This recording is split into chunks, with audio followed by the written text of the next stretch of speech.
একটি দুর্ঘটনা খবরে চোখ রাখবো।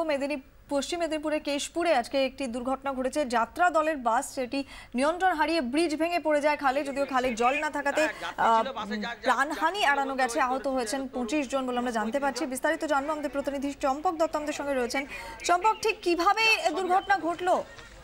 দেখো, যেটা জানা যাচ্ছে ভোর রাতেই ঘটনা ঘটেছে এবং কেশপুরের যাত্রা দল ছিল, সেই যাত্রা শেষ করে তারা যখন সিট ছিল হলদিয়া ফেরার পথেই এই দুর্ঘটনা ঘটে চলে জানতে পারা যাচ্ছে।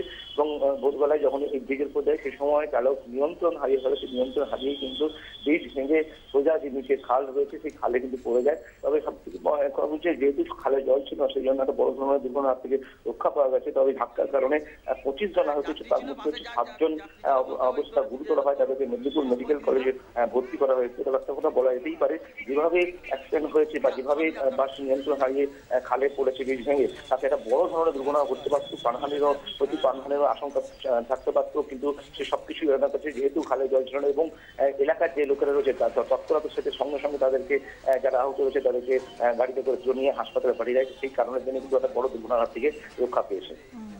অনেক ধন্যবাদ চম্পক।